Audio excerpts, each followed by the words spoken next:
During this election month, an ongoing theme we've encountered is cynicism, which makes sense. The last 50 years, when all of these movies have been made, has been particularly rough for most people, as politicians have continuously sold us out. Hollywood is often called liberal, but liberalism itself has changed with the rest of politics. From the beginning of the month, we've kind of been able to track that change in real time. It's nice to be talking to an audience of working people, because I can congratulate you on having jobs. You do have jobs, don't you? How many are out of work? Well, the unemployment figure for this state is 8%. Think of it. The candidate, all the way back in 1972, served as a prescient warning about fading liberal idealism when faced with the reality of the American political system. Instead of heeding the warning presented as farce with Bill McKay's "There's Gotta Be a Better Way," I say there has got to be a better way. To me, that's what this election is all about. Many politicians took the move to the right strategy as a manual for political success. By the Clinton era in the 1990s, liberalism was completely unrecognizable from what it had been in the age of Lyndon Johnson and Bobby Kennedy. The Democratic Party don't care about the African American community. Isn't that obvious? Hey, you got half of your kids out of work and the other half are in jail. Do you see any Democrat doing anything about it? Certainly not me. The concern for the poor, for racial progress, and a better society for the vast majority of people had slowly eroded into a mean, dog-whistling corporatization that put the interests of capital way above the people. You had a rap singer here last night named Sister Soldier. I defend her right to express herself through music, but her comments before and after Los Angeles were filled with the kind of hatred that you do not honor today and tonight. This led liberal Democrats outside of politics who had once looked up to towering figures like the Kennedys to wonder what the hell had happened. Warren Beatty was once the premier star of New Hollywood, along with Robert Redford, Dustin Hoffman, and Jack Nicholson. They made up a new class of actor who was edgy and on the forefront of both edgy cinema and often the new politics. Warren Beatty starred with Faye Dunaway in Bonnie and Clyde, a movie that purposely evaded easy answers about morality and a society that was evolving in the 1960s. This year's Miss Bonnie Parker. Glad to meet you. I'm Clyde Barrett. Clyde.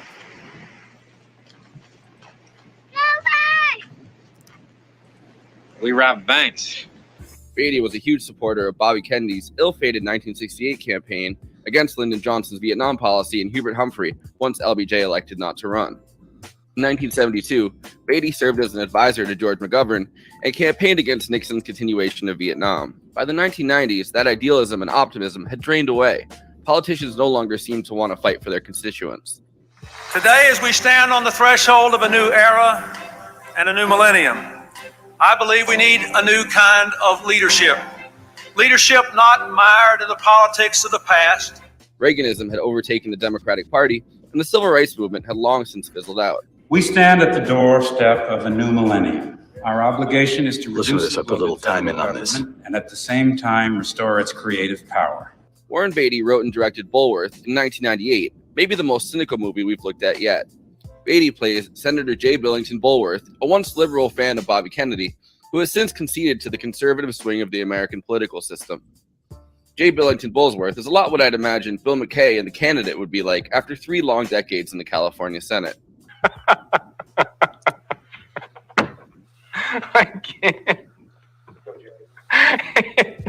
Written in the wake of Clinton's failure to pass the universal health care plan, the main antagonist is the health insurance industry, embodied by Paul Servino as a Southern lobbyist. Everyone to visit these motherfuckers there, the insurance companies. Insurance! Yo, you can call it single payer or Canadian way. Only socialized medicine will ever save the day. Come on now, let me hear that dirty word. Socialism! Bulworth has agreed to bottle up a healthcare committee bill in exchange for $10 million in life insurance. He plans to take out the $10 million policy and then have a hit put on himself so his family can collect. On the plane ride to California, Bulworth realizes he doesn't want to die. The constant threat of death frees Bulworth to begin to actually start telling the truth about the American political system for the first time in decades. White people got more in common with colored people than they do with rich people. We just got to eliminate them. Eliminate. Eliminate. Who, rich people? White people. Damn. Black people too. Brown people, yellow people. Get rid of them all. All we need is a voluntary, free-spirited, open-ended program of procreative racial deconstruction. A big part of what convinces Bulworth to snap is that his primary opponent is a much younger, more neoconservative politician who challenges Bulworth from the right. Beatty's original idea was to have a man take out a huge life insurance policy and a hit on himself, but then fall in love. Halle Berry stars along with Beatty as Nina, one of Bulworth's South Central constituents who he falls in love with as he raps and dances through the Compton ghetto of the 1990s. Beatty has said that the intersection between politics and hip-hop culture was just supposed to heighten the absurdity of the comedy, but Bulworth has a lot to say about class, race, and the death of liberal idealism. It also places Bulworth squarely in the strange position as a truth-telling and highly imperfect liberal white savior. But Warren Beatty purposely undercuts this by killing Bulworth off at the end before he can actually fulfill his idealist vision, or really do anything, turning him into a martyr. Bulworth is also known for having a pretty fire soundtrack, cutting down the original Ennio Morricone music for original songs like Ghetto Superstar by ODB and Pros, and a title song, Bulworth, by Prodigy and Method Man. Live and direct to your TV set from the Bulworth soundtrack, we got Proswell, Maya, and my man Big Baby Jesus doing it to you. Ghetto Superstar, baby. Anyway, before I introduce the panel, let me say, please like this video and subscribe to the Movie Night Extravaganza YouTube channel. Also, we are now monetized, so if you have any pressing questions during this live show, send us a super chat. We are absolutely obligated by international law, human rights law, to answer it. We also have a Patreon, patreon.com/Movie Night Extra. All of our after parties are available on there forever. Okay, let me introduce the panel. Jay Underworld, illustrator, book cover artist, comic designer, and artist for Give Them an Argument, co-host of Movie Night Extravaganza and Bad Takes. Conan Neutron, host of Protonic Reversal and the frontman for Conan Neutron and the Secret Friends.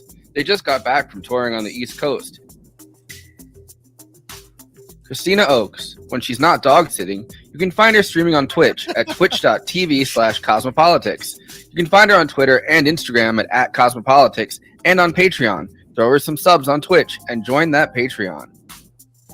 Jason Myles, host of This Is Revolution and guitarist for Bitter Lake. I, of course, am your long-suffering host, Forrest Miller. Without further ado, let's get started. And sometimes see good friends too, but not for a while.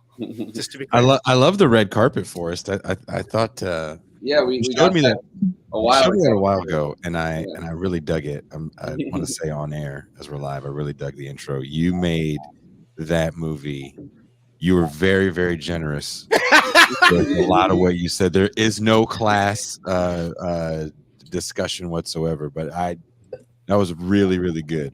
I like that. I mean, in the sense that they do talk about the poor getting the shaft by the insurance companies, and they have the guy being like, well, it's not really about race. It's about which people have jobs and which people can actually afford to buy our that is premium that insurance. much. Yeah, but I mean, That's it. That's it. Yeah. I think the idea Warren Beatty probably had was that it was implied, but it's really hilarious to see this after like the 2016 presidential election, where certain parties basically tried to divorce class entirely from racial politics. And it needs to be spelled out now. It even more so need to be spelled out back then, where there was just less, unless you're looking at media, there wasn't anybody he was talking about those things in mass media. He was spitting when he said socialism. Yeah, there was Trump. I felt when I was watching it, I felt like Trump ran a Bulworth campaign, but for the right, yeah. and Beatty feels like more of a Bernie Sanders style, but I don't know. Trump's divorced from many divorces, but his divorce from all calling him Bernie Sanders is not where you want to be when Jesus comes, man. The line he has at the black church. That's at 25 minutes into the movie. I was like, this is the worst movie ever. Basically, it's like, if you Negroes pull up your pants and stop eating fried chicken. Yeah, it's Bill Cosby. It's like the Bill Cosby lecture, right? It's like the same stuff. That theme runs through the film. Yeah, it doesn't stop. There's a lot of pull up your pants. Yeah. Nobody is real. There's no believable people of any sort of ethnicity in the film. The Jewish Hollywood people. Oh, everyone's a trope. Extremely It's like all stereotypical. for sure. Yeah, I mean, like I'm Joseph Robinette Biden, and I'm here to say That's believable. yeah, that I can people believe. go to jail if they get in my way. Anyway, Yeah, honestly, like the I feel like one of the biggest flaws is that I mean, the rapping is just like ungodly, like Chappelle Show skit bad, like just like oh my, somebody should have been like, hey, how about you just say these lines instead of like doing like trying to be Eric B and Rakim here because you're not. It's like weird spoken word. I remember Beatnik. I remember when they interviewed Uncle Phil, like after Fresh Prince started, and he's like, "Well, Will Smith taught me how to rap," and the interviewer's like, "Well, can you rap for us?" And he basically did what Warren Beatty did. It's just like, Uncle Phil, I love you, but no. Yeah, the answer to that question is no. I cannot, and I will not. I will not do that. Yeah, sounds like my dad when he tried to rap. Yeah, I don't doubt it for a second. But I mean, like, Phil, and I'm here to say. But then, like, also, I mean, there's so many scenes, man. Like, I mean, like, liberal use of the N-word, like, just, and I think Jason, you said something. I kind of love seeing Warren Beatty just say the N-word. I don't know. I mean, I feel like maybe that's why this movie was made, like, to a certain degree, right? Warren Beatty can say it in public. So they can make out with Halle Berry, which okay. I wouldn't doubt if that was part of it. Man. There's a colored gal that's Halle Berry. You think he's going full Strom Thurmond with the Can we get this colored gal in the movie? This sounds more like Larry King. That's how who all is white in this people film? sound to me. Yeah, no, that's why I said. Whenever white people in Hollywood are making deals, they're all Larry King. Robert Evans. In 1998. He was already old then too. That's what's wild. He was old then, man. Like he was always old. I remember that movie vividly because that's the year my daughter was born, and I remember that single was unavoidable on the radio. Get a Superstar. Yes, and I hated it. Yeah, God, shows. That was like the song that I listened to all the time when I was like 5 years old. I was gonna say, to be clear, Christina's younger than us, so because I'm sitting here shaking my head too, because Jason and I were almost the same age. I was a dad. I was 98 was the year my daughter was born. Yeah, that's why. That was Superstar. Pull your pants up, black people. We need to stop making music for It's basically soundtrack. the rap version of Islands in the Stream. So like, oh, is it? I hadn't noticed. Yeah. What? Oh, really? Huh. What are you talking about? That is what we are. To be clear, I'm being a dick, and I totally know that that's what it is. Yeah. He knows it's Kenny Rogers, people. So just chill out. I was mad when it came out. When it was like not as mad as the Puff Daddy rapping over the Puff Daddy rapping over the Police song. That was like, like dude, come on. Oh man, that died? Performance though was so good. Okay, so Biggie died. Should I front load the I don't know, the dessert onto this episode and play like towards the beginning the Bobby Wynant interviewing yes interviewing Warren Beatty clip. Let's go. We can get because I haven't heard it yet. Because get into the serious serious. Jason, are you familiar with Bobby Wagon? Are you familiar with this one? She's like Bobby Wagon. Wagon. Our friend Bobby Wagon over here with the interviews. No, she's like a local media woman who like if you ever saw Parks and Recreation, they have that local TV show that everybody goes on. She's like that's that kind of person, like a local media person. Maybe I'll remember when you play it. Probably like the press rush for this movie. Probably 2 mimosas in for every interview, not saying. Oh, definitely. Yeah. No. MTV was really behind this movie. Yeah. And they had Praz and ODB perform at the MTV Music Awards, which I included the intro for that. But I think at one point Praz pulled ODB out from behind like a pyrotechnic thing and like saved his life because he was wow. But so Bobby Wynant is the best interviewer of all time. Every interview just has something completely fucking awkward happen in the middle of it. It's amazing. A politician could never be as honest as this politician is. Certainly not as vulgar. And I think a politician could be as honest as this. But this guy's nuts. This guy is having a nervous breakdown. It just happens that in the nervous breakdown, he says a lot of things that are true. But this guy is, he's out there. So, Yeah, he needs help. Lots of he help. could use some help. And he gets help. He gets help. And it becomes therapeutic for him to... We have mice in the walls. Yes, mice in the wall. But we'll just overcome that. We'll Yes. talk louder than they. Yeah. Okay. Warren, when you Yeah. were doing This the is rap straight up Eric number, Andre what shit, kind of What just happened? thing were you taking from the crew? Was everybody? I'm going to stop this noise. I don't. Warren, when you had Bobby Wygand, how are you? this is getting Yes. to be a real Warren Beatty production, Yes. take after take after Yes, take. yes. Yes. But we'll get it right. Yeah. Yes. All right. Question. Yes. When you were doing the rap scene, Yeah. in the costume Mhm. and having to do the number, Yeah. people around you, were they just laughing and couldn't contain themselves, or what was going on with the rest of the people on the set? Well, a lot of times when I was in that outfit, people didn't know that was me. I would ask people to do things, and they would wonder who I was. I'd take off, and then so we. On Shield, is that you? Yeah. Was it hard to learn to do that? No. Well, the whole point is that I'm doing it badly, so there was nothing to learn. It was, Oh yeah, is that the it? guy stays No, up yeah, all there night, you an go. after-hours joint, and then he just starts doing it the next day. He can't help himself. He can't control himself.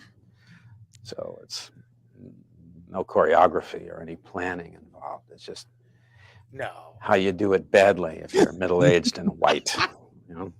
That's not your kind of music, though. I like it. I've Do grown you? to like it a lot. Yeah, I like Code it. guys are entertaining. I like it when it's good. I don't like it when it's bad. So, like anything else. Yeah, The I guess African like Americans everything you in my had life on the is like set, that. Warren would they Beatty. sometimes say, "Warren, no, that won't fly," or The way I rapped? no, just anything? Would No, they no, sometimes? no. This is a kind of. No, It's a fuck kind of style of comedy, whether you call it farce or comedy. Everybody in the movie is nuts.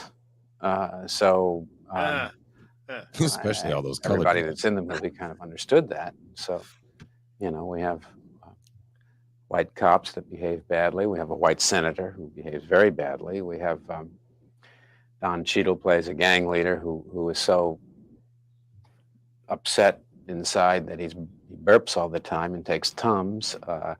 We have everybody's kind of silly. We got a Yeah. lobbyist, Paul Yeah. Sorvino. We got Because if he had not health care, he a wouldn't need character. every but bias. Oh, okay. and, Sure. and we have Yeah, I don't remember. I was like, he does that really? When does he? Yeah, do that? he Only one opens scene. speaking of Tums. Yeah. Yeah. He's like has the Tums a few times. So there's a possibility that he cut something out of this film, is what you're saying.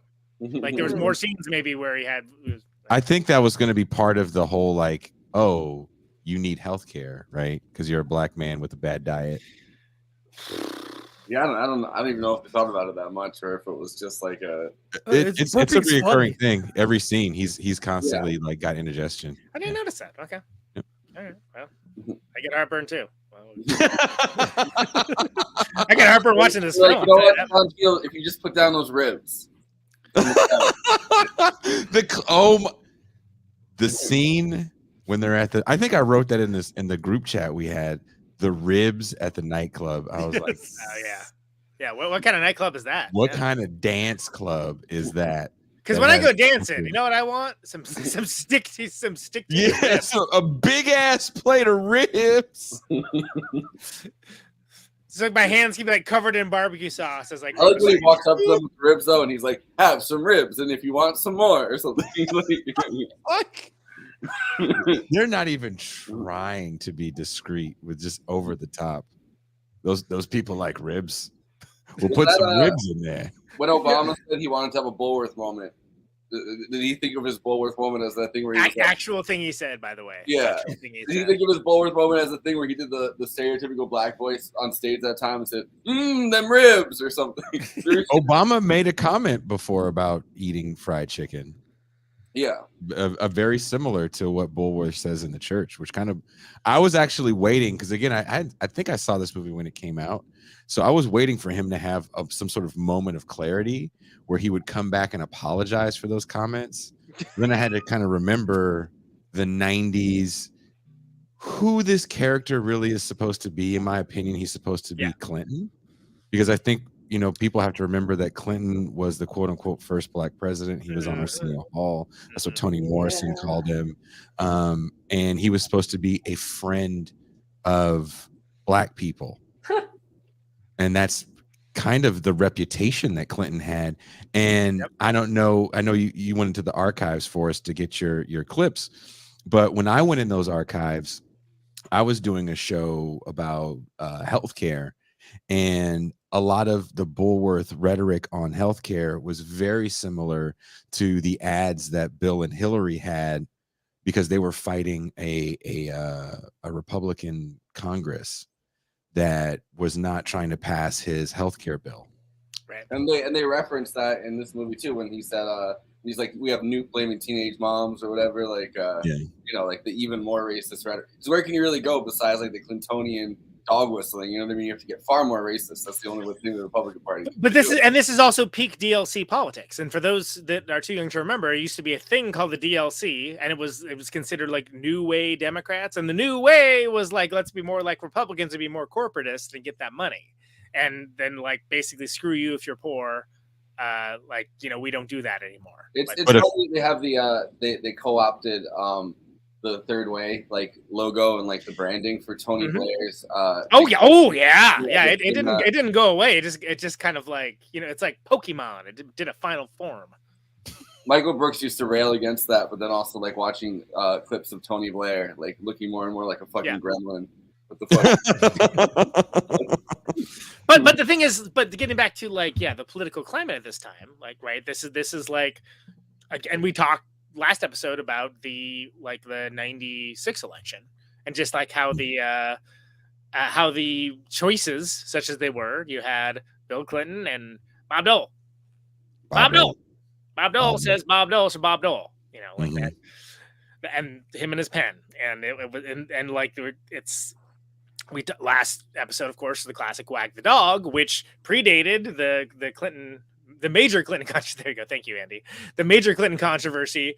It came out before it, but basically predated it, even though it was like written about the Iraq War and H.W. Bush originally. But yeah, it's notable for like the political climate that like pretty bleak time, honestly, for not just for progressive politics, for like being a working class person. And even in the 2000s, even Gore decided to take the DLC playbook too. So, because who do you pick as a running mate? Joe Lieberman. Before there was Manchin, there was Lieberman. Who was I like how every iteration of Joe gets like worse and worse. It's like Joe, Manchin, Biden. We get the Joes out of politics. I'm running on a platform. Joe Wilson. No more Joes in politics. We've had enough. Joe Wilson. My yeah. McCarthy. Going back, man. But that was the climate, right? Is it that like it was? Oh, I'm just going to co-opt these Republicans' platform and do it better, and like, and then guess what? They still hate you, and they're still going to impeach you. It doesn't matter. They have commentary about how he did that within Bulworth, like before the debate. They're like, you know, he steals the Republican rhetoric, but he opposes all Republicans doing those policies. Not that he opposes Republican policies. You mean the opening debate when the movie starts? No, the debate when he's getting interviewed, and they have the thing on the when they kill the power and Larry King. Okay. When he starts and like the insurance dude is like Paul Sorvino. Cut him off. Paul Sorvino, yeah, that was so like unnecessary. Not since James Gandolfini was meant to be Southern in the Huey Long movie with Sean Penn. Has there been more of a miscasting? I was gonna say it's the same feeling I got watching Cape Fear with De Niro doing the Texas accent or the country accent when he was playing fucking Max. I thought he did fine. Nick Nolte was really miscast though. Yeah, but no, but what I'm saying is like the feeling of like a southern accent coming out of the mouth of someone that you're like, you have a Brooklyn accent. Come on. Yeah, it's someone who's clearly acting and putting on an accent instead of just being like Counselor. Yeah. Counselor. That's how I felt when all the actors were talking that were supposed to be from LA. Oh yeah. Because Don Cheadle does it a kind of good because he's been in LA for so long. Yeah. And there's a really funny interview with Don Cheadle talking about his first big role in Colors, and he didn't know there were real gang members in that movie, and he was supposed to be like the head of the gang, and they actually were like testing him in a scene, and he was like terrified. So there's a really funny Cheadle interview about that, but. He's an East Coast dude. Right? No, he's like I think he's from St. Louis, I believe. St. Louis. Okay, yeah. He's from the West. I like him. He definitely does not have a West Coast affectation at all. Like, if anything, he's got a neutral affectation. Like, probably by design. Probably like he's, he plays a lot of different kinds of those roles. two annoying black girls that were just Diamond and Silk. Oh. Get money. Yes, like God. Everybody was a caricature. So can something I noticed this time because I was looking for it was just how much Warren Beatty has like his own chorus pre-built into the movie, right? Like when he talks, like later on in the movie, he talks about, hey, here's my problem, here's my solution to everything. Everybody just has to keep fucking each other over and over again until we're all the same race. And like everyone's like, oh yep, okay, yep. And like all the characters are like written as like, oh yes, that sounds great. No, and instead of like, whoa, hey, what? Well, they're like, damn, they're doing but they're Conan's right. They are agreeing with him. I mean, when he's in the church, every time, the church, not one person goes, "Hey, f you," and like nobody. They're all just like, right on board. Like, are you saying the Democratic Party doesn't care about black people? And he's like, isn't that obvious? Like that one lady's pretty outraged, but like he doesn't. But like when I guess we'll just call them Diamond and Silk. Like kind of joined up and start like being like immediately. First of all, immediately know the cadence of the song, and then also like repeat the last line. Well, they're just on board, right?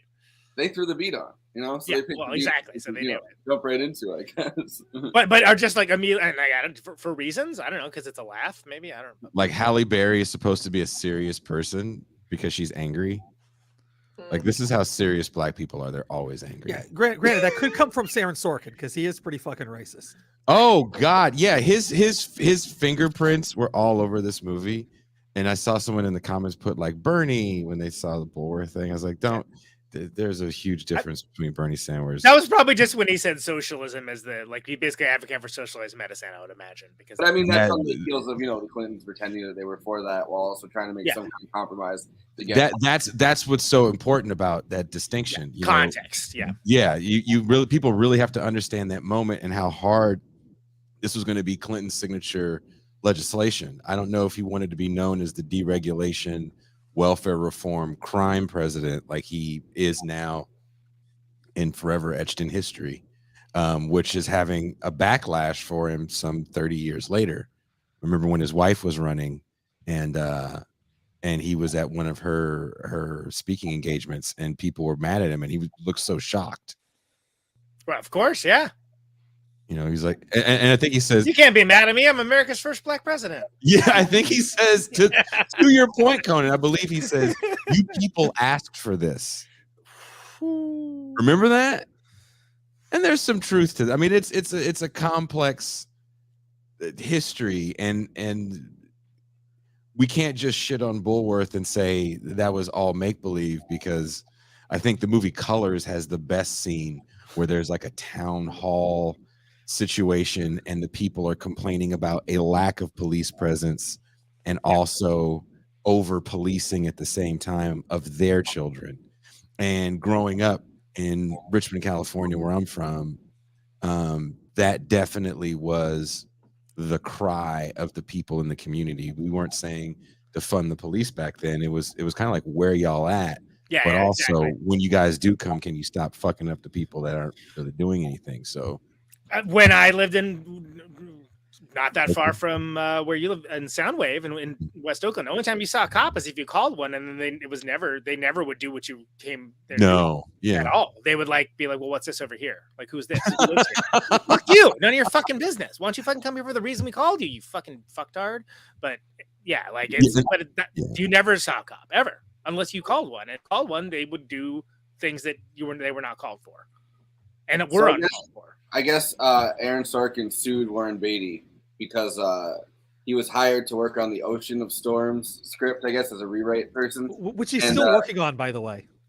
What is Ocean of Storms? What is that? It's an astronaut movie. Okay. All right. But, he was late because he did a rewrite of Bulworth. Well, They ended up settling out of court. If you want to know the results, he got paid all of his money. He settled out of court, and him and Warren Beatty are still trying to get Storm of Oceans or whatever the fuck that movie is. But he says, Christina Applegate has MS. Really? Yes. Wait, so it was Beatty who masterminded the overall team. Because of Beatty's irrational, incomprehensible, and unwanted personal animus and hostile feelings towards Sorkin. Relatable. I have been looking for what he said about Sorkin because apparently he had some public comments. I can't find them. Everybody's attacking Warren Beatty because apparently now we know he solicited sex from an underage girl in '73. And sounds like 73. The story dropped long. And his sister was not a perfect shining beacon of light either. Shirley MacLaine, for those who don't know. Yeah. And did y'all see Warren Beatty in '73? I'm sure it wasn't that much of a convincing. I mean, 73 Warren Beatty, he still thought he was, 68 Warren Beatty. Yeah. And still a handsome dude. I mean, career he was notwithstanding, considered a heartthrob. Want some young tang. I mean, look, so if you're asking me to be who do I dislike more, Aaron Sorkin or Warren Beatty, that's not even a contest, right? But I mean, Warren Beatty, despite this movie's best intention, did not ruin politics for multiple generations. And I would nobody wanted to start rapping. There's an alternate timeline where West Wing made no impact, and this movie did. And every fucking wannabe politician now just raps. Oh, God, man. I am here for that timeline. That's your multiverse that Warren Beatty starts. I'm MC Jeb, and I'm here to say. Where are we in this verse? All right, now clap. Please clap. I'm rapping here. Watching him discover black people is the funniest shit in that movie. When he's in the ghetto, he's like, "There's a ghetto." What? These are my constituents. Or when the kids are talking to the cops, I was like, "There's no kids in the world that would ever do that around." First of all, why wouldn't you run if you were so why would you just stand there? And the one the guy, he has the best cop eyes. You know what I'm talking about? That one actor. What do you remember what that guy's name is? The cop that doesn't put the ice cream in the kid's face? Exactly. Yeah. That guy, he always plays cops, and he has the best cop eyes because it's just he even when he's smiling, you never see it go up here ever. He's just total cop eyes. Yeah. That was a scene. I was like, that's ridiculous. With the ice cream and whatnot. Antagonize police.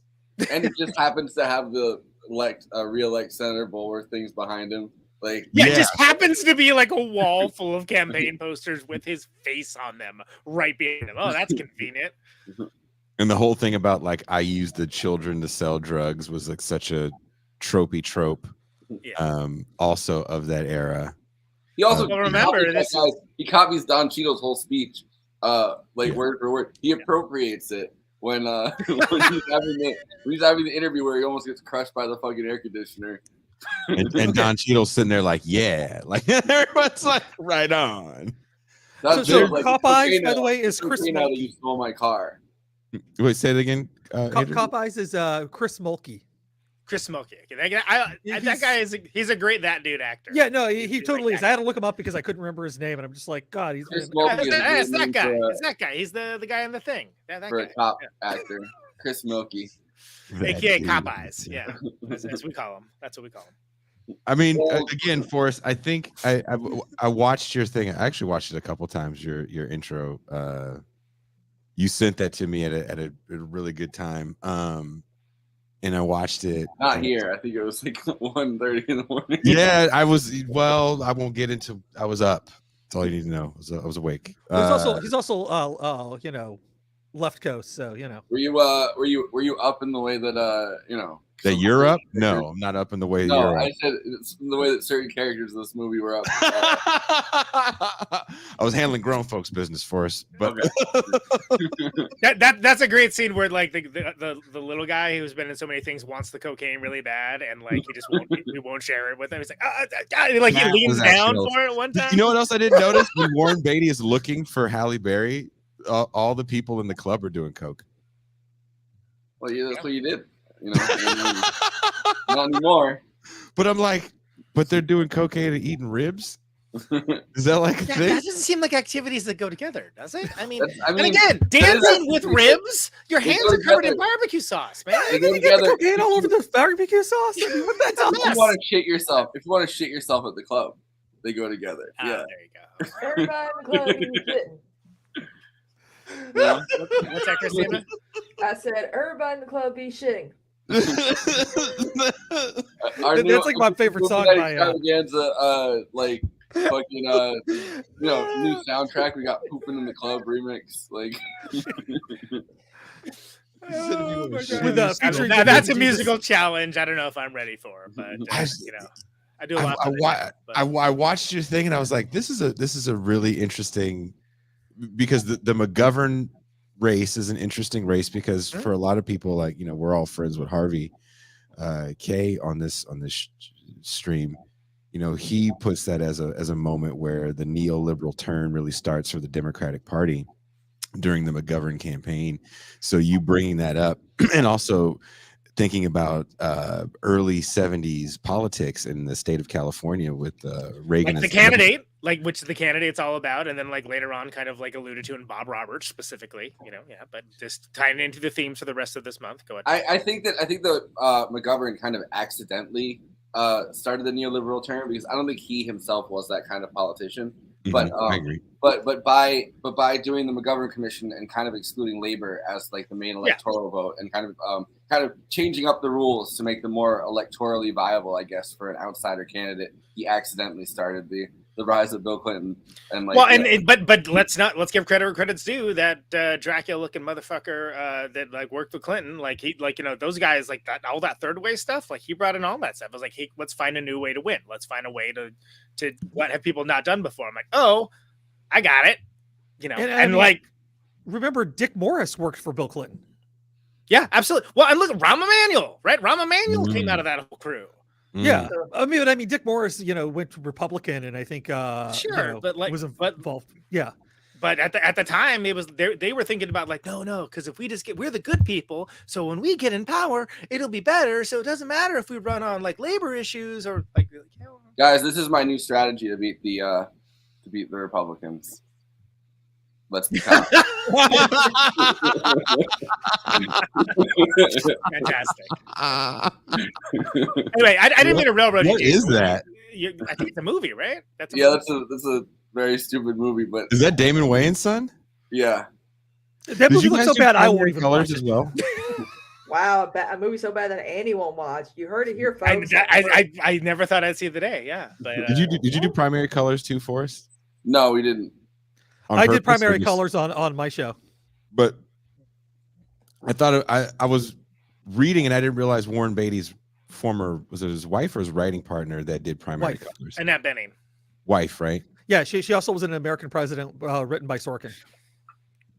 Like apparently, and they were Primary Colors and Bulworth were competing scripts apparently. Primary Colors is one with Travolta as Clinton, basically, right? Which is hilarious because another like not expecting that voice coming out of that face. Let's get some donuts. Yeah. I got chills. They're multiplying. I kind of wanted to know how you guys felt about the get over juxtaposition here. between those two films, Bulworth and Primary Colors, being that they came out around the same time. Yeah, I haven't seen Primary Colors, but Yeah. Andy did an episode on it, so Yeah, I know. It's the Andy's interesting. mom. I had Anders Lee and Spotlight on J. Andrew World. Bronco Marketeach come on and talk about it. So which is a great episode if you want to go ahead and look it up. But we really kind of got to dig into like the facts, the fiction, and the fact that this is basically about Bill Clinton having a black child, and a different conspiracy theory of why what's his dude shot himself. It wasn't the Clintons, it was actually suicide over disillusionment over finding out that Bill Clinton had a black baby. So it's a fascinating movie. Is it good? Is that like some Dan Brown Da Vinci Code shit? Like Jesus had a kid? No. Well, okay. So Kathy Bates plays like this fix, like the person who does research for him, and she's like a true believer. And so like she does all the Oppo research to make sure that like nothing's going to come out about him. And throughout the movie, you realize, yeah, he's banging his friend dude's daughter, like this barbecue joint in the state he's living in. Gotta have those ribs. And Gotta get those ribs. Yeah. And apparently she's pregnant, and that's Kathy Bates finds out, and she's like this absolute true believer and believes in, because it's not Bill Clinton in the movie. But it's Bill Clinton. Basically Bill Clinton. Yeah, I don't remember it being relatively good. But by the way, it's got good performances. I mean, it's got some good performance. It's worth watching, kind of. But like, it's definitely worth watching if you can get Bronco Marketeach to come on and talk about it. There you go. By the way, I've totally forgot about the "That's Our Brandon" banner, which I don't remember what that was from, but I had to stifle a laugh when I saw that because that's pretty good. That's our Brandon. That's our Brandon. That's our Brandon. Yeah. Oh God, yes. Play this, please. Another guy said, "But I what? Don't see you moving to African jungle anytime soon, or some goddamn desert somewhere sitting on a carpet with a bunch of Arabs. No, sir. And you won't see me stop eating no ribs either. Gotta have them ribs. And pussy too. Don't Malcolm talk about no pussy? Now you know that ain't gonna work."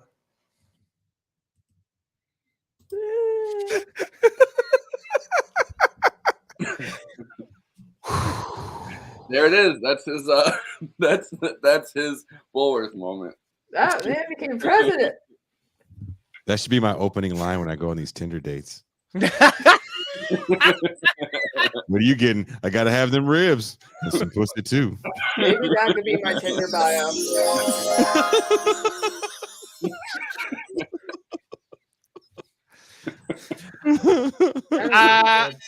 So back to this the time frame. So yeah, the Net Benny movie came out too around this time. I mean, I honestly think that Warren Beatty thought he was like. So for instance, Andy, in the private chat earlier on the show, you put the Siskel and Ebert clip where they basically said it was like network, which is sort of like, okay, if Howard Beale like started like poorly rapping, and if there was like I don't even know how they would deal with the whole Black Panther storyline with that. I mean, it's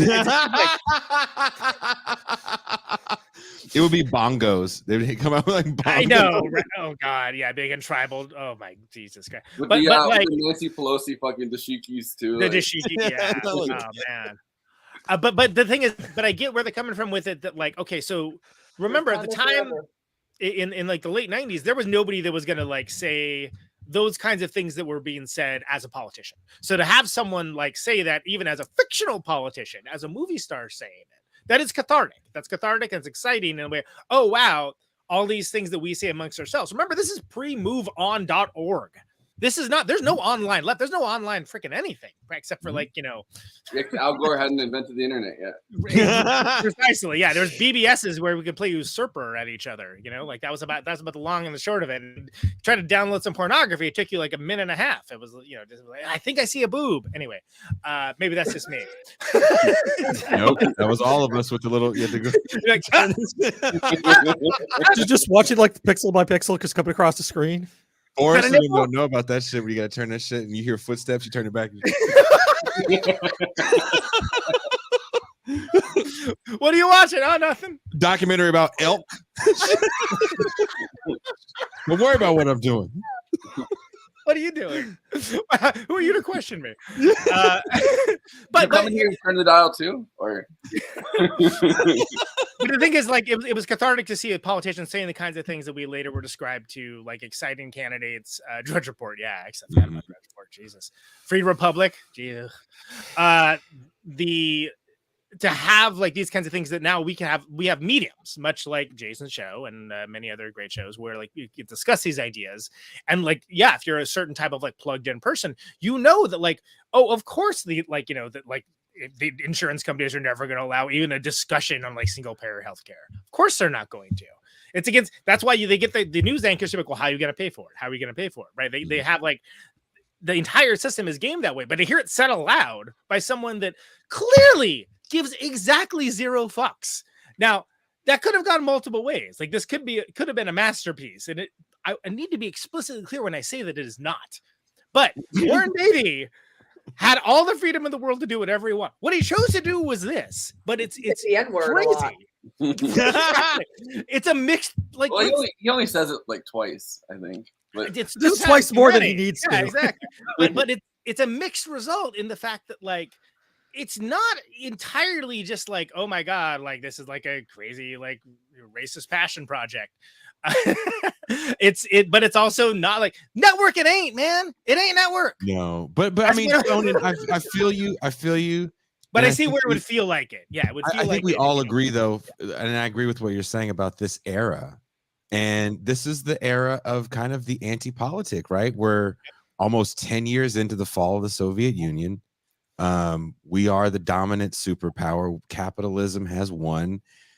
Deregulation is really starting to set in, especially in the college campus setting, because now you're getting to the point where everyone's getting a credit card as soon as you walk on campus for getting a t-shirt. Hey, it was laundry day, man. I needed that t-shirt. and that $3,000 line of credit. And those ribs.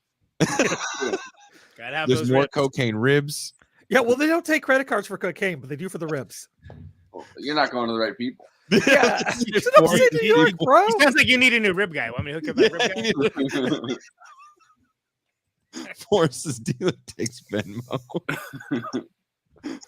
Listen, it's a college town. He's got a square. Oh, don't worry, bro. I got it. I got you, bro. Just tap it. Just tap it. Jason, please continue. So yeah.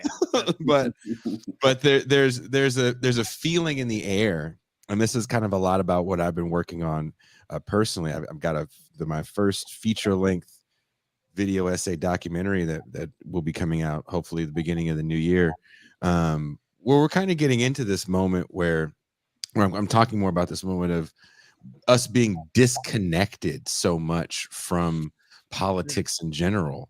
So a movie like Bulworth in this late 90s era, this is about as good as it's going to get. I can't remember anything coming out around this time. There was absolutely. You know, he showed it to Cornell West. Warren Beatty shows it to Cornell West. and apparently he showed this movie to Cornell West. Okay. And this is when Cornell West is coming off of Race Matters and Class Matters. Mm-hmm. And there's a really interesting scene with Warren Beatty and Halle Berry when he had the beef with Adolph Reed. Adolph Reed beef. Yeah. Oh, they had beef for a while, but not anymore. The one where they're in the car. Yes. They're in the car. And they go, why is there no black leaders? Which is kind of, silly question if you really think about it. It's like, why do you need to have a spokesperson for all black people? Right. Don't worry, you got Al Sharpton. Right. And of course, there was some leader he talked to because he was going to the black church to get a quote unquote black vote. But then he says the black vote doesn't mean anything. Like the movie is kind of filled with a lot of weird contradictions that it never really answers. And Halle Berry has that kind of interesting thing. Well, the manufacturing sector leaves in these areas due to deindustrialization, which kind of it touches very lightly on some of Mike Davis's work, which I'm pretty sure Warren Beatty probably was aware of. Yeah. Because that was very popular work at this time as well. City of Quartz is a big book in the mid to late 90s. But I still don't think they truly understand what it is they're trying to say with the movie. Right. Like so the movie to me seems real confusing. Yeah. No, I totally get that. But then also think about, other than Wag the Dog and Bob Roberts, right? What other political movies from the 90s that haven't been mentioned on air? Okay, American President, Treacle. Primary Colors. Primary Color, yeah. Bad. And then you got like Bob Roberts, which couldn't get arrested because of personally I prefer the player was coming out around the same time, and that was Tim Robbins' passion project, because that's what Tim Robbins, a dude with a similar sort of blank check sort of aspect, not on the same level, did, is that he made basically Donald Trump 1992 like forecasting our actual political future, and he did so in a way that was a deep biting satire that works because he's the anti-Bob Dylan, right? He's the Republican Bob Dylan, and it's absolutely bonkers because it's completely prescient and insightful, and it was absolutely a niche movie.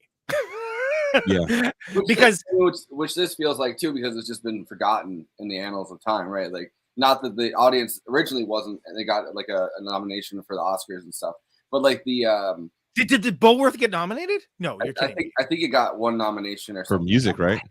Yeah, I think it did. Yeah. But like, it was a big budget film, man. I know. Got nominated for best song at the Oscars. Yeah, there was a huge push for this film. There was a huge push for you this know why? film. It's these same motherfuckers that got Crash Best Picture, that movie that solved racism. Remember that one? Not the Cronenberg one, the good one. I'm talking about the crappy one where they're like, and I was like, I'm sorry, did you all watch this film? This is terrible. Everything about this is terrible. This is actively harmful towards race relations. This movie is going to make you racist. You didn't want to hug your Mexican. And people saw that and after you said, watched Crash? best picture, best screenplay. No, what they said is, "Hey, everybody, we solved racism." That's what they said, and that's how that's picture. I can't freaking believe it. You're gonna tell me you didn't want to like make friends with a black person after you watched Crash? Man, motherfucker, I was already friends with black people. Well, I mean, Hillbilly Elegy got nominated, like, the same year that the same year that we all talked about the fucking Oscars. Hillbilly Elegy got like 4 nominations. That's another. Yeah, that's the fucking worst. That's gonna age like milk. But that was like the year that, like, I don't know, like J.D. Vance was telling people starting in 2016, which makes it ironic that they're the ones who elected him. It's okay to hate the poor whites in the Appalachians because they don't deserve anything and they're lazy and they're good for nothing. I'm one of them. My family is one of them. All my family members are like that. Like, and then of course those same people voted him in, just 2 weeks ago. Of course. By the way, it was nominated. Maybe reinforces this point a little bit, I guess. But Bulworth was Oscar nominated for Best Writing, Screenplay written directed. Really? It was the rap. Writing. 100% the rap. They saw the raps. They're like, dude, Warren Beatty can spit. This motherfucker be spitting. Wow. That's how you test your real skill, Forrest. If you could take Warren Beatty's isolated audio and then put a beat to it and make it not suck. There's a challenge out there to you DJs. So here, yeah, I do like his DJ. Dick, pussy. So the movies it was up against, Bulworth, it was Saving Private Ryan, did not win. The Truman Show did not win. Life is Beautiful did not win. Shakespeare in Love was the winner for that. Oh God, was that the year Gwyneth Paltrow won the Oscar because Harvey Weinstein basically campaigned for her to win it? Yeah. Yes.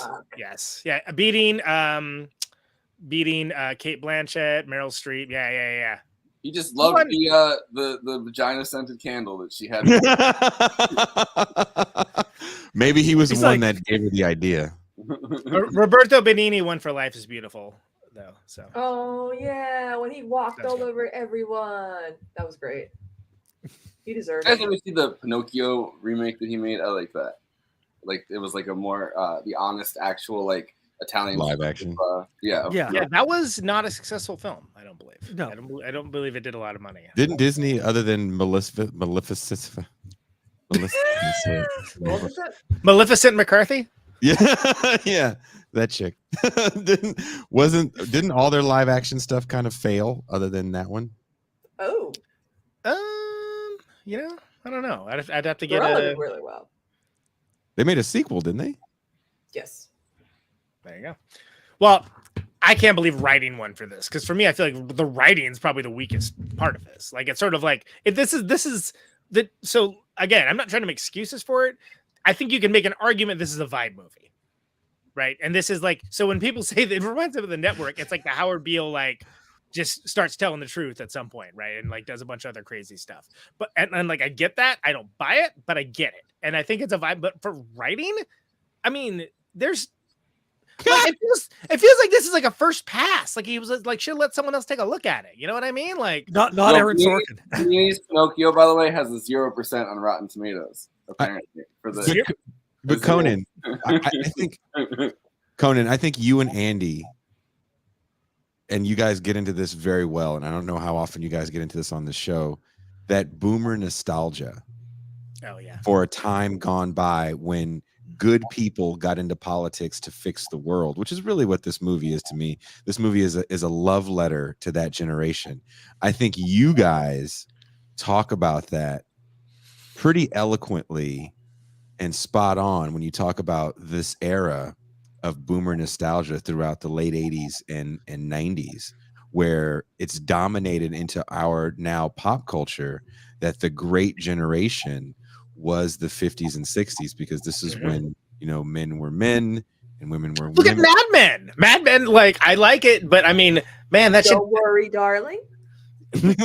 Well, yeah, but there's a catch to that one that I quite like on it, like that turns it on its head. But yeah, like I mean, there's a lot of stuff. Look, what is the West Wing if not like, you know, liberal wish fulfillment of like an articulate president who didn't fuck around on his wife and you know, like all of these, like again, traditional values and things. You get to yell at leftists. Exactly, and lecture leftists. Because remember, like, what was the big thing in 2000? Gore, oh, like, you know, him and Tipper were making out, they're he's a wife. Oh my god, guy. that was so fucking awkward. Like, oh god, stop doing. You're like robots, fucking banging uglies. Horrible. Yeah, no climate change happened on that one. Wasn't any global warming. I'm still mad. I've seen more sexual charisma in Westworld when they didn't have their skin on. Thank you. Force is like, but I think, but you're, yeah, but that's I think that's a good point, right? Because it is a sort of like, it's like vision boarding, like the kind of politics that we want to have. And like everyone having this like obsession of like the Kennedys as the idea of the Kennedys, not the actual Kennedys, and like them bringing in like, you know, the new values and, you know, being people from privileged families, but using their privilege to like elevate the poor and these social programs and whatnot. And so, yeah, to have someone, and clearly anyone that like has like an ounce of empathy or awareness of the world will be like, that's not what I'm seeing. So to have it just like laid out bare like that before there was like an Air America, before there was like much of it, Democracy Now, maybe because Amy Goodman's been doing that show since 1865, but like other than that, there was no media outlet saying this kind of stuff. Peace and love. Come on the show, Amy Goodman. Thank you.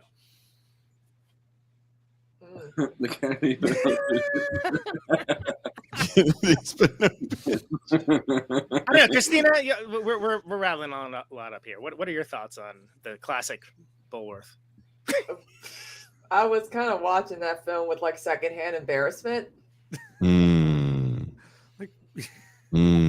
For Halle Berry and those fake dreads. Like, it's got big dad got drunk at the party energy, I feel. Yeah. You know? But like progressive dad got drunk. Like, yeah. That's not better. I know, but like, well, I don't know. I would have voted for Obama a third term if they'd let me. Like, you probably would wear a Barack the Vote shirt. You could have your dad get drunk and become like a Trump guy. I would know because I have one of my own. Barack the Vote? Yeah. That's a shirt? Yeah. Put it on right now. I don't believe you. I mean, take it out. Don't put it on. I mean, take it out. I mean, I don't believe you. Take it out. We have to get a couple more super chats for her to do that, I think. Not take this. I'm sorry. It didn't come on right. Come on right. It didn't come out right. Yeah, exactly. Right. Yeah, good point. All right. You know what? I'll look. Gotta have those ribs. I'll be right back. Oh, she's doing it? Wow. All you gotta do is ask, apparently. Right. I can't wait to see it. That's an incredible. I mean, somebody was like, the same people that voted for Crash for Best Picture were like, Barack the Vote. Nailed it. If she pulls out a shirt, I hope she doesn't wear it. I'm really sorry. I wasn't trying to say wear. I meant pull it out. She's her own woman. She's do whatever she wants. She's 100% going to show up wearing it. If I had money to play, I would say she does. Yeah, she's gonna have a new wig, new makeup. It's gonna be amazing. She's a quick change artist. Blackface, kind of. I don't. No. What if she came back? What if she came back and was dressed like Jay Bulworth with a hat and the wraparounds and like the John Fetterman shorts and all that? Damn. I mean, I sent you guys my picture of me dressed up like Bulworth earlier. I did, yeah. That's good. Yeah. No, my brother. I legit thought Harambe was on your shorts. I had to like zoom in. I'm like, oh, it's plants. It's not gorillas. R.I.P. Harambe. You're the real one. R.I.P. to a legend. Yeah. So we okay, can't play Elon's song, by the way, because we'll get a copyright strike. But all right, terrible. If Senator Cocaine Ribs over here can have the floor for a moment, how do we feel about like? So the whole thing is like Bulworth is like sleep deprived, right? That's part of like this whole deal. It's like he's like going through an when I'm sleeping. He has like an existential crisis. Like he's having all these things are happening at once. But one of the things that he's like getting like no sleep whatsoever. So then he goes to sleep. I gotta stop looking at the chat while I'm talking. I got it. I know better than this, man. I know better. We get too many funny people in here. So and then he goes to sleep and he like wakes up, shaves, puts on the holy moly. Oh my goodness. Oh, dude. Oh my goodness. Here's the $1 million question. Here's the $1 million question. Did you get that at a Barack rally or did you get that on the corner? He got that from I Got a Crush on Obama woman. I actually got it from like Rue 21, I think. Go backwards and show the whole shirt. Here we go. Look at this. Wow. She's gonna vote. See, that's her private collection. Cringe, liberal era Christina when she thought Democrat all good, Republican all bad. I mean, you just lost the left. Bad, but yeah. I really wish I had the soundboard. to be fair, I had money on you having it and coming back with it on. So did I do this one for you? Do not come. Do not come. I'm gonna come. All right. Look. We got an after party for a reason. All right, we can save some of that for that, right? Yeah, you know what the after party is called? The nappy Only going to sleep. My favorite place for us, by the way.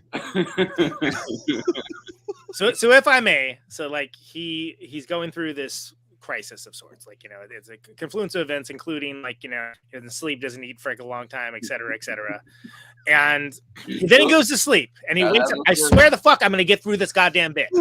Shut the fuck up and let me fucking finish this, please.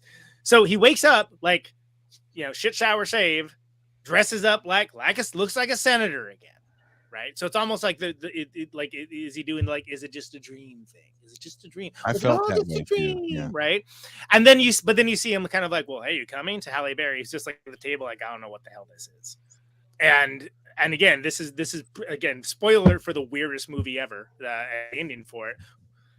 The final line of which is like off the scale, like, all right, you done it now. But I think there's a real moment. Are we like, we're meant to believe like, oh, is he just snapping back to like being standard neo-lib, out of touch, you know, don't care about anything senator guy now that he's like looks the part and is doing the thing and whatever. And I think that there's a real moment, and actually weirdly I think that works. It's one of the things that works in this movie, and I think Warren Beatty probably thinks that that's an incredibly poignant moment, but it kind of works as sort of like, it's sort of confusing, right? It's sort of like, okay, what's happening there?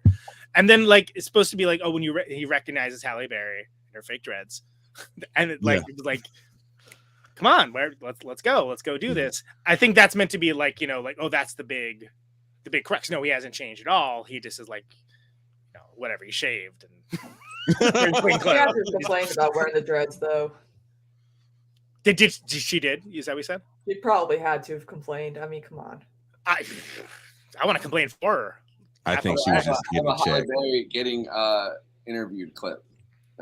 Can we need to acknowledge the last line of this movie, right? Yes. Wait, you have a clip of Halle Berry getting interviewed during the Bulworth presser? Yeah. Oh, cool. Awesome. It seems interesting. But yeah, I don't.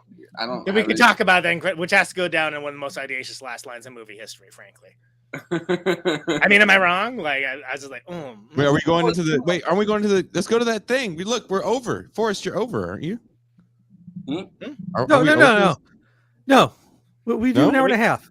We go an hour and a half. Oh, you guys give him an extra. Look at Forrest. Yeah. Well, we got. Yeah, we got. Yeah, we got an hour of plugs we got to do. we know our show, all 300 and like whatever 12 episodes. No, that's my show. God, okay, My bad. then I'll shut up. How many is this? What are we up to? But Jason hasn't been on. You haven't been on the proper show since like the 3rd episode, right? No, not when you had the full lineup. No. Yeah, like I wasn't even a regular on the show yet. Christina wasn't. Yeah.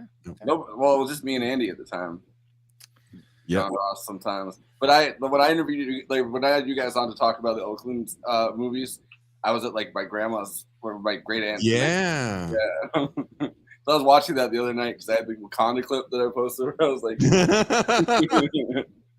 and then the next day, Nancy Pelosi, had to get out of there.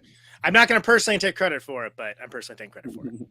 Warren Beatty, that must have been quite an experience dealing with this man in a romantic situation in a film. It was. What's the one thing you'll remember when you're 95 years old? Warren's dancing. I was really impressed. I didn't think he was going to be able to get that going the way he did, and he truly impressed me. And where does he get that from, I wonder? Good question. Has he had a lot of experience on the dance floor, you think, somewhere in time? I'm sure he's had a lot of experience with a lot of things. I'm sure dancing.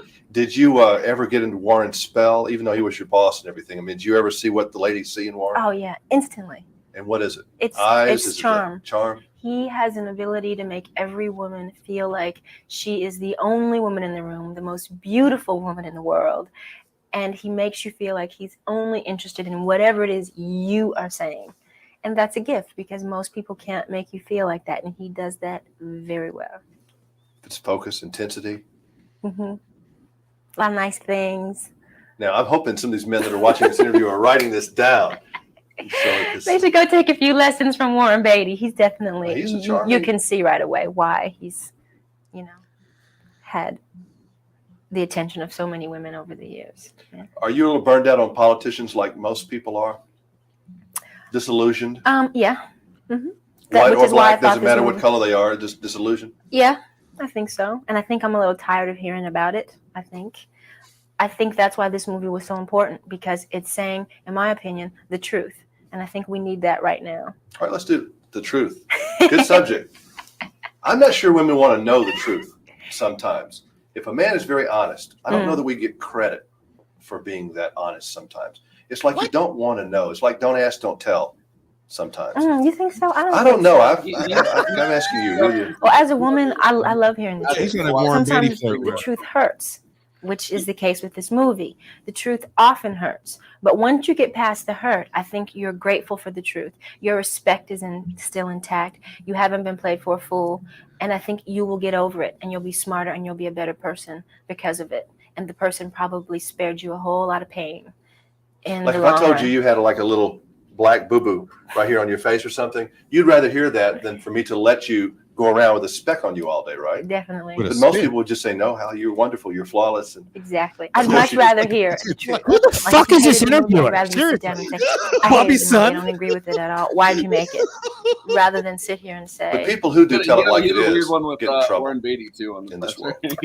They do. Howard Oh, wait, is this Cosell the Jimmy Carter guy? Hated people in the world in media because he told it like it was. Exactly. He's interviewing because you're her right. Maybe people don't want to hear the truth initially, but when they do hear the truth, they will accept the truth. But we've become conditioned not to tell the truth. And so that's been the norm. But if we recondition ourselves, we as people and as a society will adjust. And I think we will be better for it. There's a quote, the truth shall set you free. I like that. Thank you. That is true, though. But I've gotten in trouble with women being truthful. I bet this man is. Look Yes. at him. Don't love you. Look at him. Hey, That I bet his dude- head was glowing hard as fuck looking at Halle Berry. That dude looks exactly like what I thought he'd look like. I'm sure he was like, so what's Warren Beatty do? Oh, I'm gonna look at you like Warren Beatty do. Does that work? He has 4 minutes earlier in this where he's talking about her being single or something, and he's like, why can't you find a man? Like, you can. And he's like, he's the male Bobby. Yeah, the male Bobby Wagon. But he also has an interview with Warren Beatty that I found that's kind of, on the presser for this, and he seems like weirdly horny for Warren Beatty too.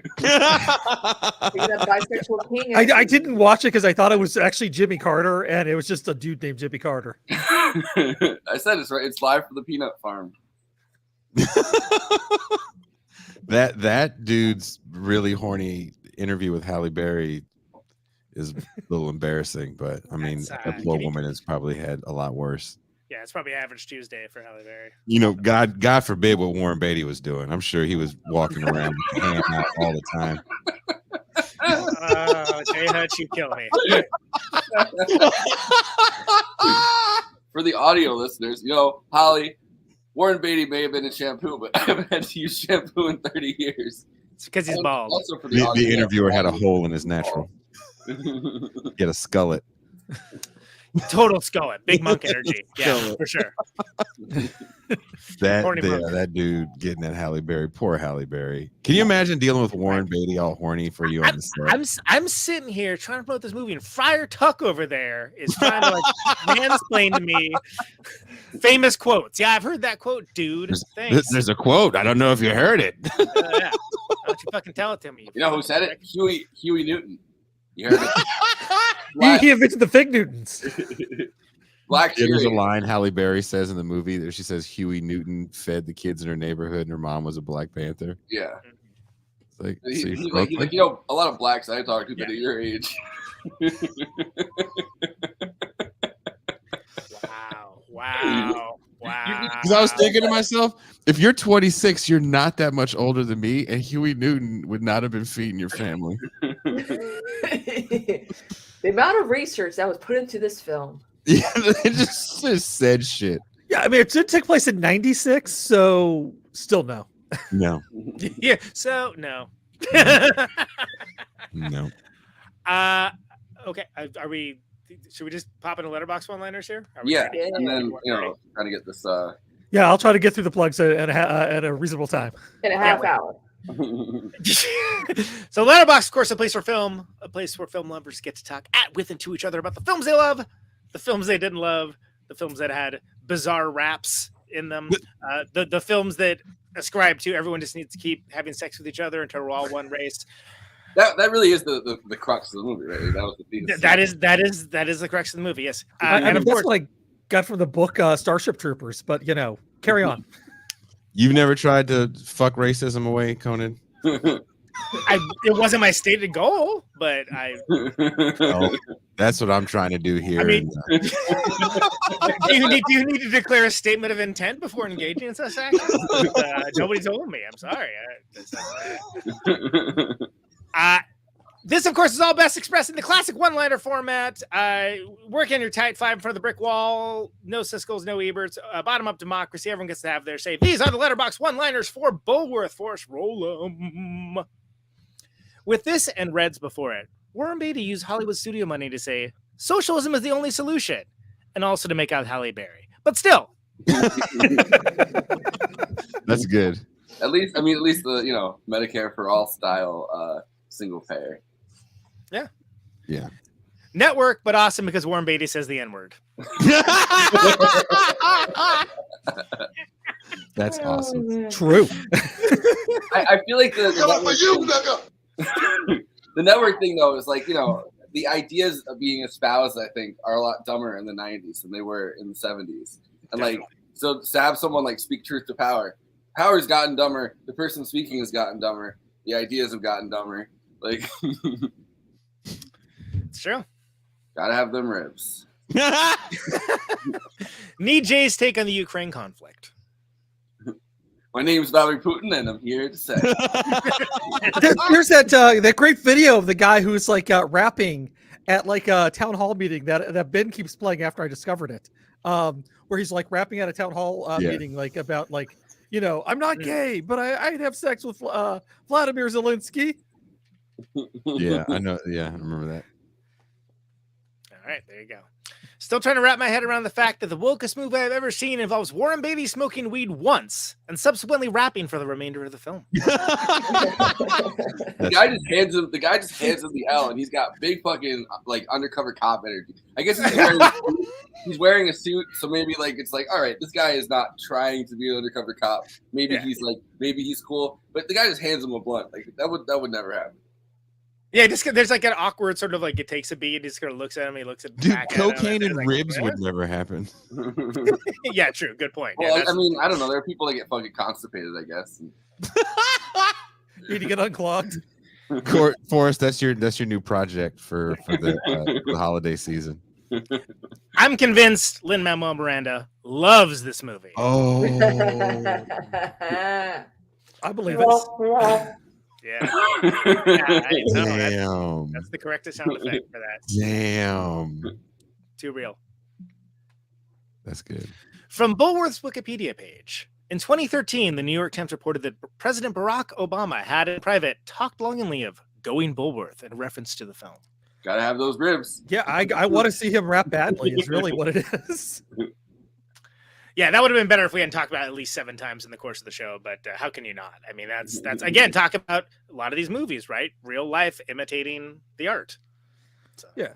Because I mean, Obama really wanted to be the West Wing, and like his entire staff when they got nominated, came in to the White House, they're like, "Oh, that's where Bartlett and CJ did this, and that's where it's like, shut the fuck up, no, that was a set. This is real life, people. Come on." It's like walking around San Francisco saying like, that's where Captain Kirk and Mr. Spock did. Shut the fuck up. Come on. Imagine if Joe Biden did this. My name is Biden, and I'm here to say, I'm not a socialist in a major way. No, I don't want to. You imagine, sir. Yeah, I'm not gonna. There were so many, by the way. There were so many that were basically this. He finally daps up fucking Corn Pop, and he's like, I now understand your struggle, my brother. There you go. I don't know. Wearing that beanie would hit. Wow. Christina, can we get a ruling? Can we get a ruling on that? What do you think?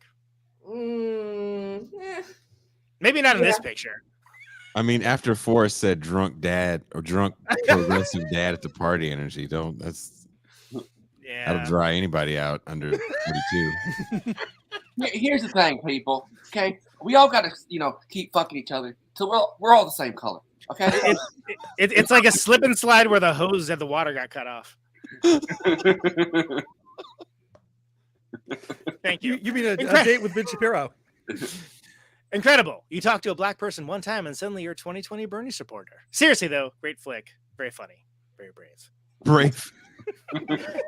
Very brave. Brave choice. Very brave. Very brave. Very brave. Very, very, very brave. I love when actors are brave. It's So very brave. brave. So brave. Big Dick Energy, the movie. Big Dick Energy, the movie. Well, it's Bulworth. BDE. No question. And there you go. Those are the Letterboxd one-liners for Bulworth. Please follow the show, Moving Extravaganza on Letterboxd. That's Forrest over there. Senator Cocaine Ribs Neutron over here.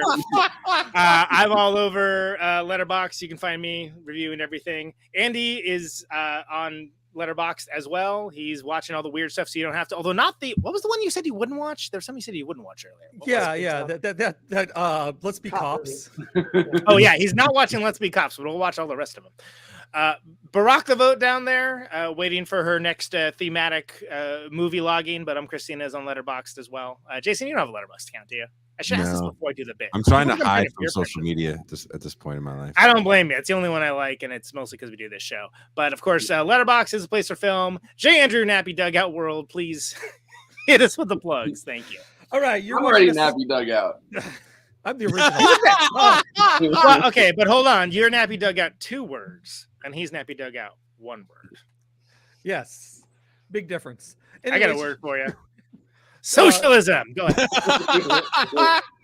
You should get a drop for that for us. Now I have it as a GIF that I can just put on the screen. Oh, do you? That's really kind of awesome. Okay.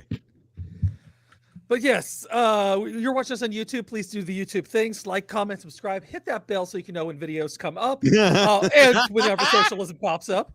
And also watch the video to the end. That helps us out in the algorithm and helps other movie fans find the work that we do here. And it is indeed work, especially some days. If you don't agree with anything we say, leave a comment. Talk about all of us. Talk about Forrest. Forrest says the N-word when no one's looking. So comment on that. Believe that. Comment on this. Comment on these nuts. Oh! I only these goblin balls. I only started streaming on Twitch again, with this show, so I could say the N-word as much as I wanted and get away with it. Well, Hassan got a pass for the C word. Wheat Thins, gave him a pass for that, so that was adorable. Yes.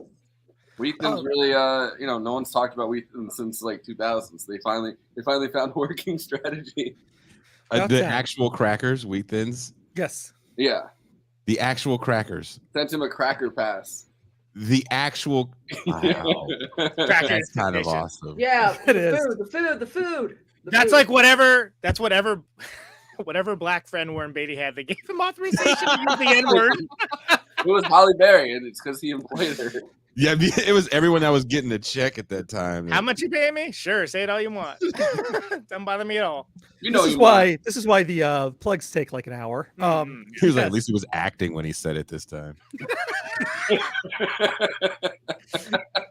Damn, ruthless. I thought you were talking about me for a second. Andy, please continue. Yes. Yeah. While the Bird app is still out there, please follow us on Twitter. We got a community there that once the Bird app dies, it will be dead too. But yes, we have a community, and we do occasionally post polls on there. What are we gonna do? Move to Reddit? I mean, you can't. There's no. Yeah. They don't really have that Instagram.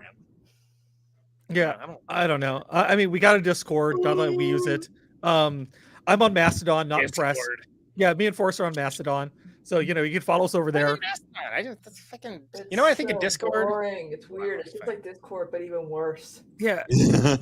Mastodon's like Web 1.0 vibes. I got your Discord right here. That's the Discord. But yeah, we just nuts.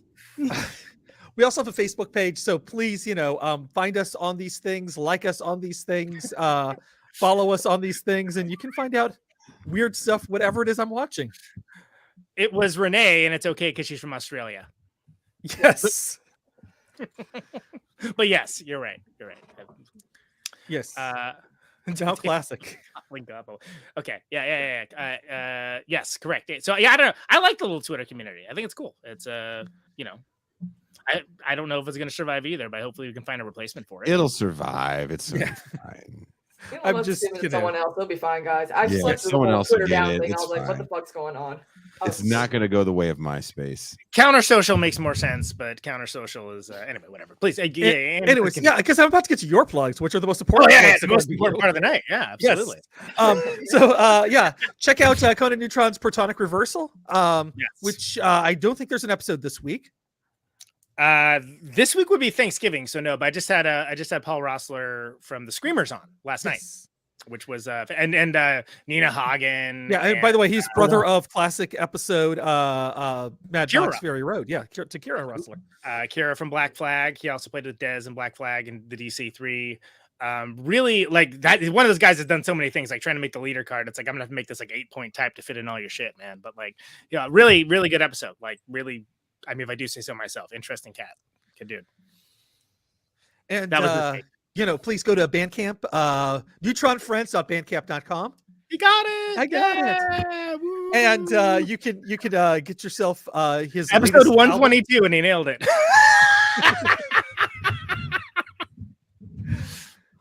I did that one already. We determined it was Renee, so it's okay.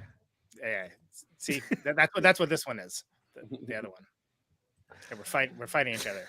I'm excited for the classic one where I drop the N-word. about 70 times. No, my brother. with special guest Warren Beatty. Come out next week, Warren Beatty. And Dog the Bounty Hunter. It's just Yeah. And the guy from Papa John's. He was there. I don't know. He heard Edward and sent me an email like, "Hey, it's me, Papa John. Can I come over and join in this conversation?" I'm like, "I guess. I don't know." Frank Stallone, just like. So let's talk about tour dates going in. You got dates. It's a panel called "Can White People Say It?" Short panel. No. LA Friday, so day after Thanksgiving, LA with Mario Lally and the Rubber Snake Charmers and Noi, which is Bill from FedEx and Fruity from 400 Blows. Palm Desert, thank you, Stevie, appreciate you. Palm Desert show with Fatso Jetson, and then McCluskey makeup show in Oakland, my hometown. He did get write-in votes.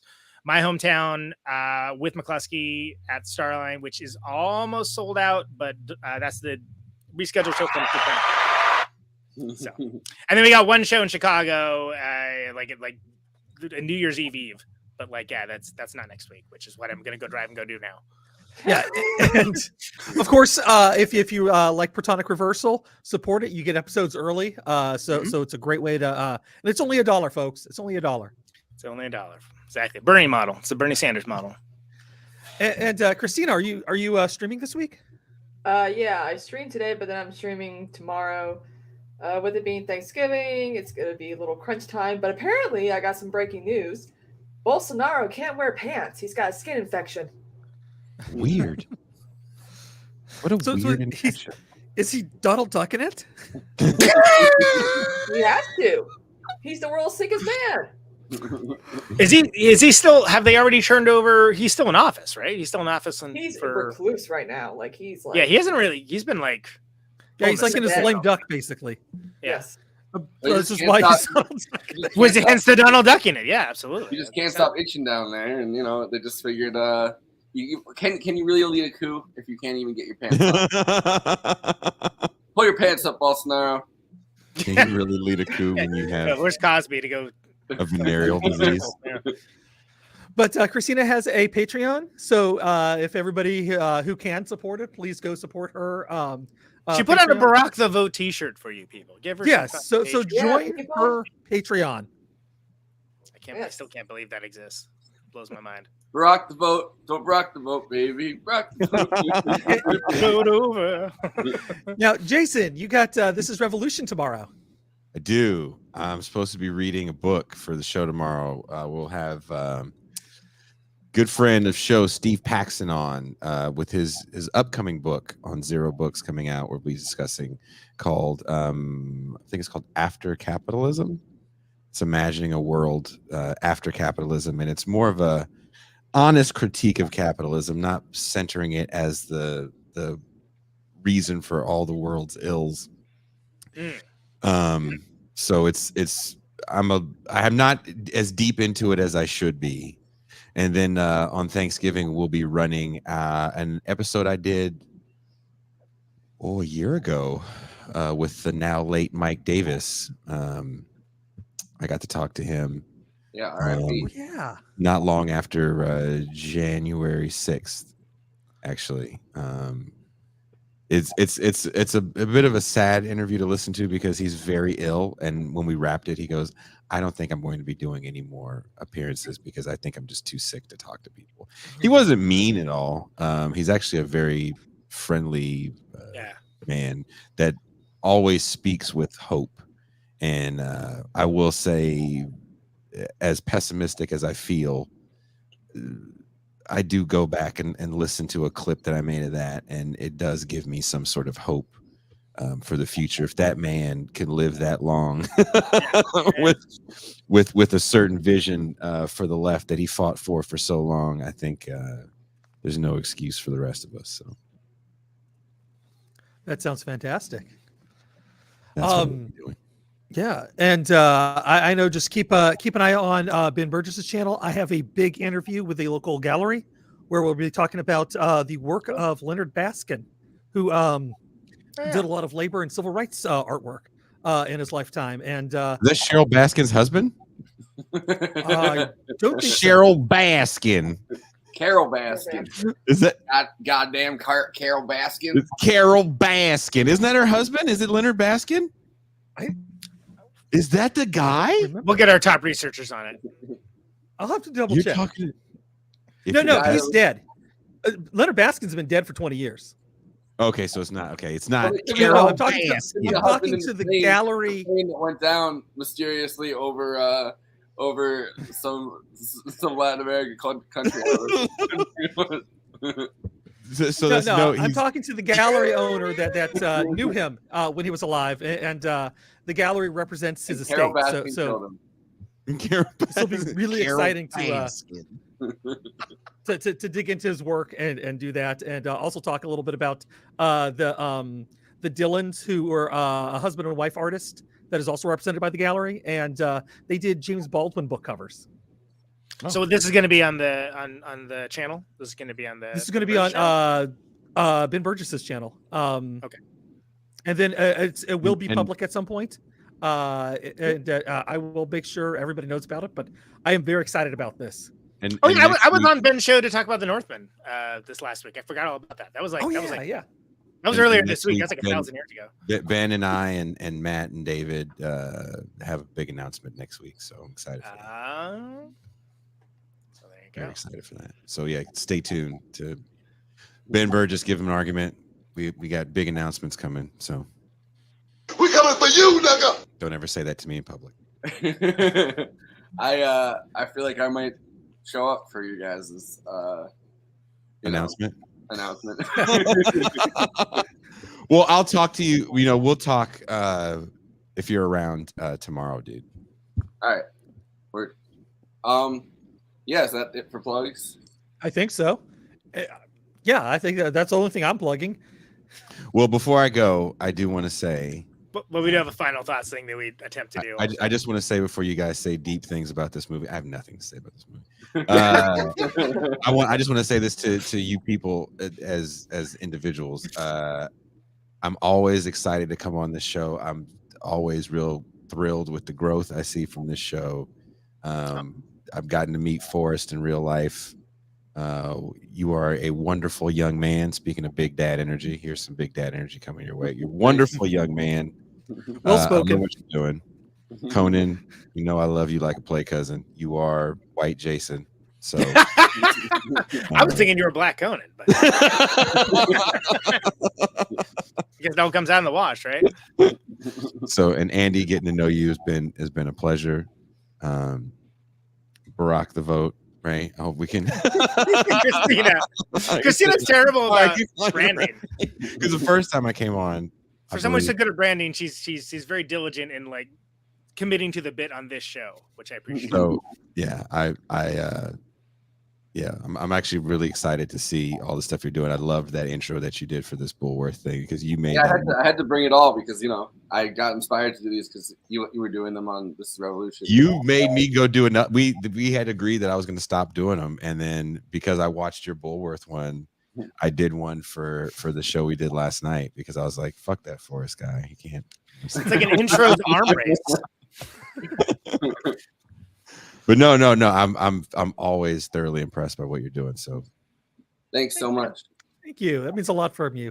I'm glad I was able to be a small part of what you guys are doing here. Back at you. I always tell people you're like post Michael Brooks if anybody's kind of continuing that project. I think more than anybody else, it's you guys, and with the same people exactly too.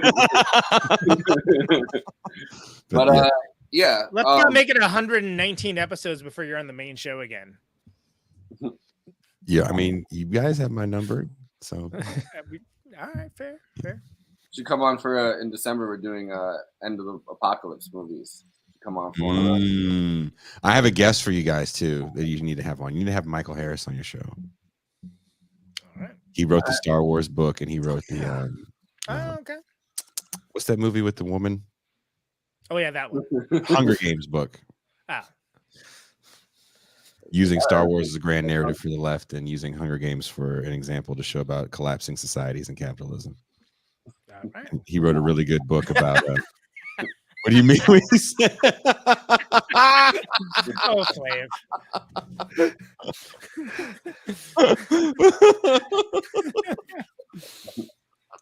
We have a We do This have- is Revolution rules because it's fun educationally to stay out of the left media persona spats on Twitter. Something that I aspire to do. Christina and I are of one mind with many things, but especially with that. Don't stay out of all Stay that. out of those crosses. That's why we're the ones that don't get banned. These two dudes are always getting I banned. get banned because I pissed off the wrong people and they just report every tweet that has nothing to do with any of But it. look, it doesn't. Yeah, all that matters is I made an inappropriate joke about Yes, you did. Forrest, are you telling the truth right now?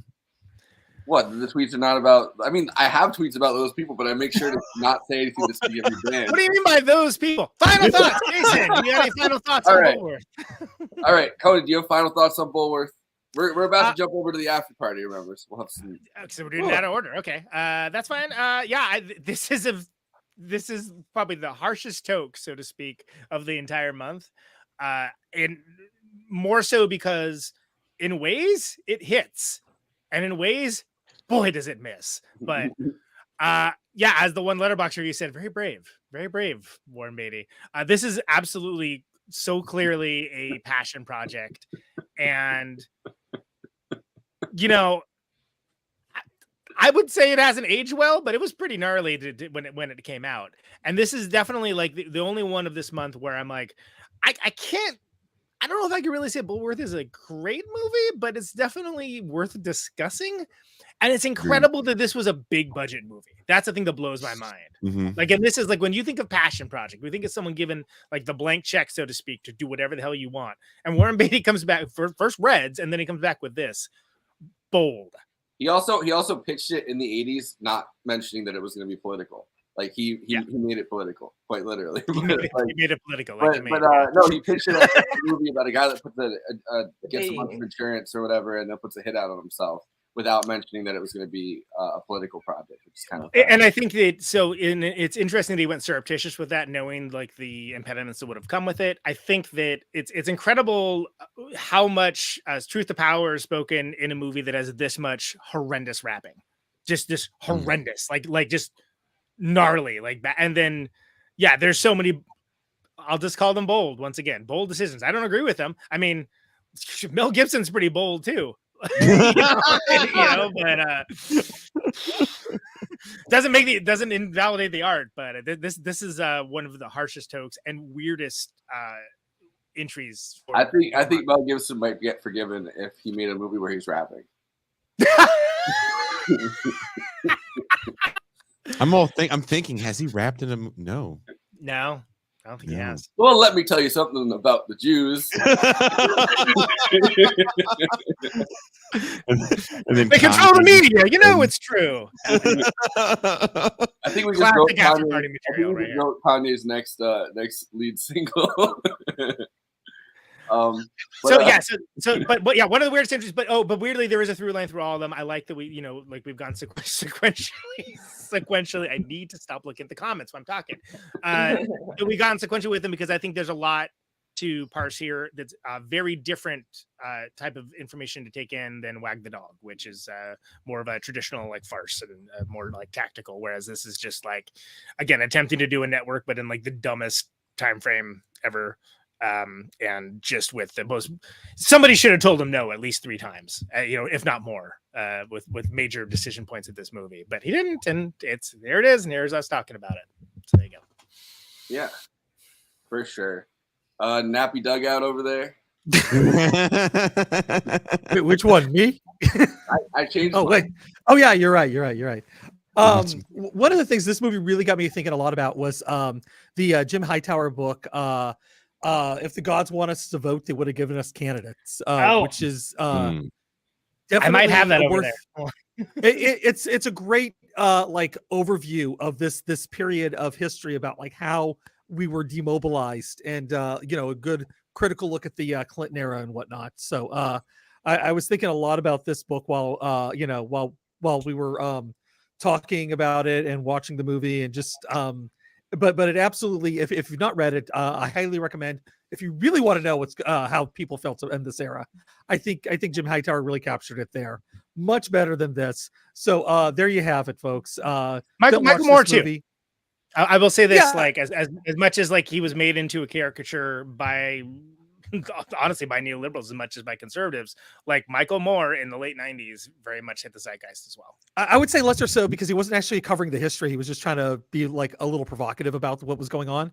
And I think he was having the correct takes, but like it was a lot of it was just trying to be provocative. I remember he had a TV show around this time and he had yeah, but I'm thinking about Downsize This. I'm talking about the All right, first book. This is after party material. Yeah. Whatever. At least we're not arguing about Star Wars chronology like last time. I have my final thoughts. Yeah, Christina, rock the vote. Let's hear it. My final thoughts is the fact that you put that T-shirt on for this show is astounding, and you should be applauded for that, and you should get patrons for that. Christina, I just want to say, I thought you were just going to grab it. I'm sorry. Christina goes hard, man. She goes hard. My final thoughts. I mean, I go bigger or home. Really, I just go all in. My final thoughts are that this movie was. I should have cut right to the. I should have just cut right to the end music or whatever.